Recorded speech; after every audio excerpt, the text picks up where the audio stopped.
তৃতীয় টি-20 ম্যাচ বাংলাদেশ বনাম শ্রীলঙ্কা। আমরা এই ভিডিওতে দেখে নেব দুই দলের শক্তিশালী বেশ একাদশ এবং ম্যাচের সঠিক সময়সূচি। চলুন তা দেখে নেই এক নজরে। চলুন দেখা যাক। প্রথমে দেখে নেওয়া যাক বাংলাদেশের বিপক্ষে শ্রীলঙ্কার শক্তিশালী বেশ একাদশ। নাম্বার 1-এ রয়েছেন মধু নিশঙ্কা, ওপেনিং ব্যাটসম্যান, এবং নাম্বার 2-এ রয়েছেন কুশাল মেন্দিস, ওপেনিং ব্যাটসম্যান, এবং নাম্বার 3-এ রয়েছেন Kusal Perera, allround batsman. Number 6-এ রয়েছেন আবিষ্কার আনন্দ, মিডল অর্ডার ব্যাটসম্যান, এবং নাম্বার 5-এ রয়েছেন চালিত Asalanka, middle order batsman and captain.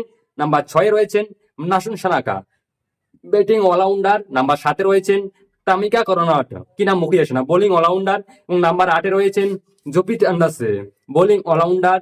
Number 9-এ রয়েছেন নস্টিক শাহানা, স্পিন বোলার। এবং নাম্বার 10-এ রয়েছেন মিনারক আনন্দ, ফাস্ট বোলার। এবং নাম্বার 11-এ রয়েছেন নন সারা, ফাস্ট বোলার।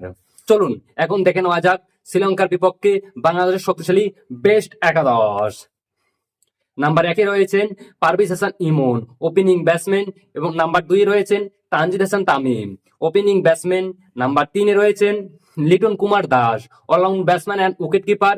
নাম্বার 4-এ রয়েছেন Towhid Hridoy, middle order batsman. Number 5-এ রয়েছেন Mehedi Hasan Miraz, batting allrounder. Number 6-এ রয়েছেন Shamim Hasan Patwari, batting allrounder. Number 7-এ রয়েছেন Jaker Ali Anik, middle order batsman. Number 8-এ রয়েছেন রিশাদ হোসেন, বোলিং অলরাউন্ডার।